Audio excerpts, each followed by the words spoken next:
Bonsoir et bienvenue à toutes et à tous.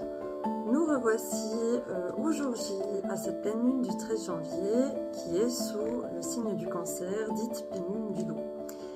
Bien, je vous ai fait une vidéo pour vous parler, voilà, qu'allait venir la pleine lune et que ce serait la première de l'année, qu'elle était très importante, et je vous ai dit promis que je refaisais une vidéo pour vous expliquer comment manifester pour les bienfaits de cette pleine lune. Donc il faut savoir que j'ai pour habitude de faire des rituels aux pleines lunes, surtout celle-ci, et que, comme on a dit hier, c'est une pleine lune très émotionnelle, hein.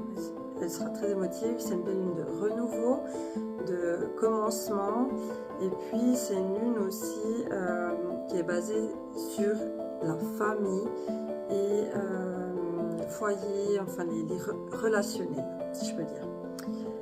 Surtout pour les cancers qui vont être affectés, mais aussi d'autres signes qui vont être touchés. Toutes les personnes qui sont sensibles à la lune également, peu importe le signe, il y a des personnes qui ne vont pas dormir, il y a des personnes qui vont faire des cauchemars, etc. Donc cette lune-là, elle est surtout connue pour être révélatrice.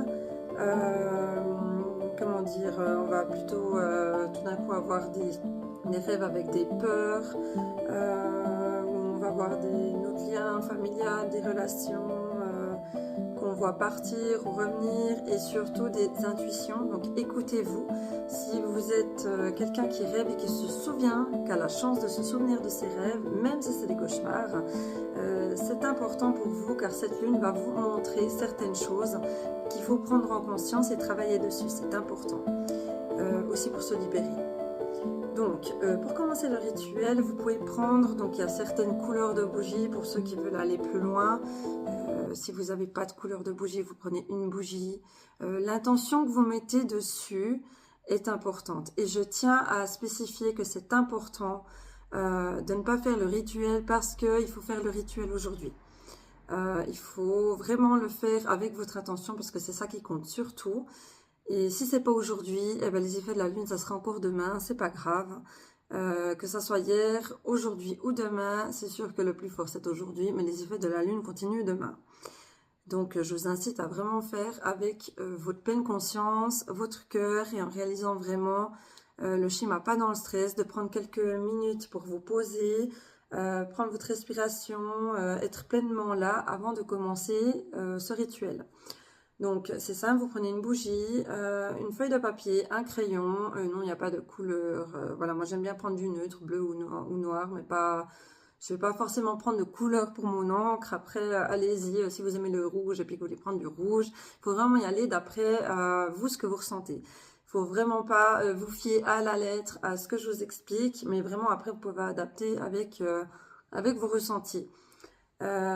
Pour ceux qui sont adeptes de pierre, moi j'utilise la pierre de lune pour aujourd'hui. Si vous n'en avez pas, c'est pas grave, encore une fois. Et puis, donc pour les personnes qui veulent prendre une bougie de couleur, vous avez la bougie argent, donc argentée, vraiment la bougie couleur connexion à la lune. Vous avez la couleur jaune pour représenter la force. Vous avez la couleur bleue pour la créativité, vu qu'on est quand même dans la création d'une nouvelle page, d'une nouvelle année. Vous avez l'orange pour tout ce qui est transformation, réconciliation. Et vous avez le rouge qui est vraiment le renouveau. Donc, et également la verte, la couleur verte pour la guérison. Mais ici, on est vraiment sur une pleine lune, pas de guérison, mais de renouveau. Alors, égale la bougie que vous prenez au final. Si vous voulez vraiment vous concentrer sur la couleur de la bougie, ben prenez-la. Et si vous voulez vraiment prendre une couleur de bougie, puis que ça vous tient à cœur, puis que vous n'en avez pas aujourd'hui, eh ben faites-le demain. Ça ira tout aussi bien. Donc, pour ceci, vous prenez une feuille de ce qu'il y a de plus simple, un crayon. Et puis, vous allez vraiment mettre toutes vos... Comment dire ? Tout ce qui peut vous libérer. Donc, vous allez mettre vraiment tout ce que vous ne voulez plus dans votre vie. Vous pouvez faire une introspection de 2024, de ce qui s'est passé, que vous aimeriez plus dans votre vie, et même au-delà, toutes les guérisons à faire, des choses que vous voulez plus vivre. Vous mettez votre intention en pleine conscience quand vous écrivez vos mots. C'est important de visualiser. La visualisation, ça aide beaucoup pour l'intention à l'univers. Vous visualisez vraiment ce que vous ne voulez plus.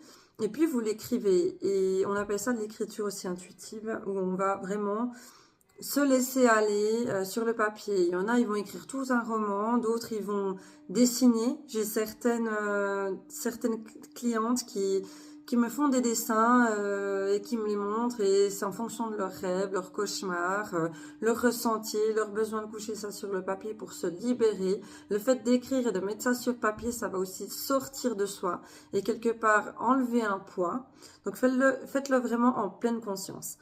Donc, un exemple, si vous voulez vous libérer je sais pas, moi je vais dire une émotion que vous détestez ressentir, un exemple, une colère pour quelque chose que vous n'arrivez pas à vous défaire, bah, vous mettez le sujet en question. Ça peut être des phrases, ça peut être des mots, des dessins si vous n'arrivez pas.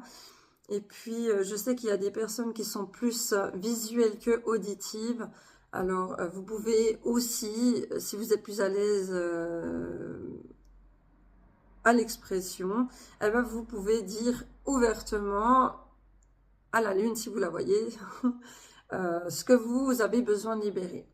Donc, vous mettez tout sur un papier. Et puis, vous pouvez aussi écrire vos créations futures. Qu'est-ce que vous envisagez pour votre futur? Tous vos blocages, vous pouvez les mettre simultanément sur le papier. Et si vous voulez vous retourner ou alors vous écrivez à la suite les énergies neuves, ce que vous voulez accomplir. Et quand vous avez fini, en principe, prenez un bol qui n'est pas dommage, hein, donc un bol qui supporte la chaleur. Et puis vous allez vraiment aller avec une allumette. C'est important de prendre une allumette et pas un briquet. Vous allez avec une allumette faire prendre feu votre papier en visualisant vraiment les choses que vous ne voulez plus.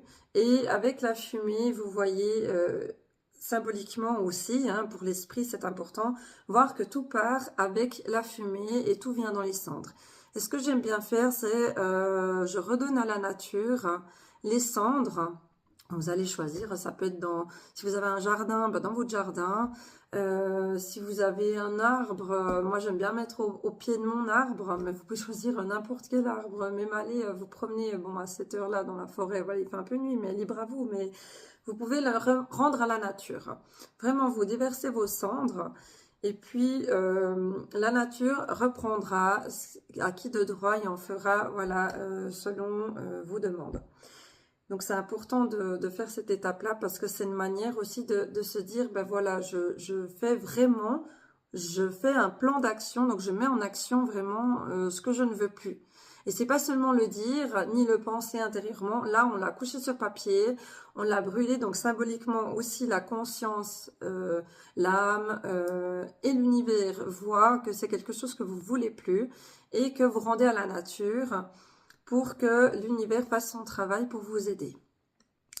Vous pouvez aussi faire, pour ceux qui connaissent, de l'eau de lune. Alors vous allez me dire, de l'eau de lune c'est quoi?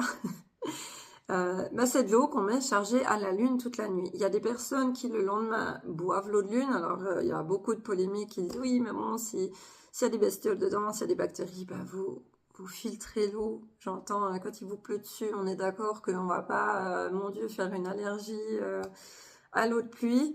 Donc le mieux c'est de vous bouillir de l'eau plutôt que mettre de l'eau vraiment en calcaire. Bon voilà, j'en ai déjà fait aussi, c'est pas grave hein, quand on n'a pas forcément toujours le temps, des fois quand on a les enfants aussi, donc voilà. Mais le mieux ça serait de l'eau distillée, de l'eau bouillie, au moins là vous êtes sûr qu'on a vraiment tout enlevé. Vous laissez refroidir et puis vous allez mettre dans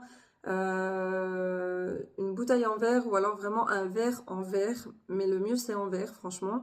Et puis vous essayez de mettre à l'extérieur, si vous avez un balcon, à l'extérieur au balcon. Si vous avez une terrasse, vous mettez vraiment dehors, exposé à la lune. Et puis l'eau va être rechargée à la lune et puis après vous pouvez mettre l'eau dans vos plantes le lendemain. Vous pouvez, moi je les utilise pour purifier mes pierres. Alors attention, il y a certaines pierres qu'il ne faut pas purifier à l'eau de lune, comme la malachite, la pierre de fée, pour ceux ou celles qui connaissent, la pierre du soleil, l'agate mousse surtout, la jaspe léopard, parce que ça, comment dire, c'est comme, il y a des pierres qui se rechargent à la lune, il y a des pierres qui se rechargent au soleil, à la fumigation, etc. Donc, en principe, toutes les pierres, vous pouvez les purifier à la lune, sauf celles que je vous ai dit. Et puis, ça permet aussi donc de recharger, enfin de nettoyer, et après, vous rechargez vos pierres. Vous pouvez recharger vos pierres à la lune. Il faut bien se dire qu'une pierre, c'est comme nous. Hein, admettons que vous allez maintenant faire un parcours de marathon, un parcours dans la forêt, vous tombez, vous êtes plein de boue, etc. Donc, on est pollué, on est sale. Il faut bien vous dire que une pierre, c'est la même chose. Une fois qu'elle est trop surchargée, trop sale, ben nous, qu'est-ce qu'on fait? On va se nettoyer, on va se purifier. Donc, c'est le même principe pour les pierres. Il faut bien se dire qu'une pierre, ça va absorber tant de charge et au bout d'un moment, ben, il faut la nettoyer si vous voulez qu'elle puisse continuer à fonctionner. Voilà, donc soyez attentifs et attentives à vos rêves. S'il y a des émotions qui doivent sortir, même en l'écrivant sur papier, laissez aller les larmes, ne retenez pas. C'est important que tout sorte. Le but, c'est de faire ressortir ce qu'on ne veut plus, justement, quitte à en pleurer, ça ressort. C'est très bien pour tout ce qu'on ne garde plus. Et puis, ben, je vous invite à faire attention à vos rêves, à vos cauchemars, et puis à essayer ben voilà, de prendre conscience de ce que ça représente pour vous. Et puis si vous avez des questions, ben, je suis sans autre disponible par message. Et puis je vous souhaite à tous et à toutes une très bonne nuit. Au revoir.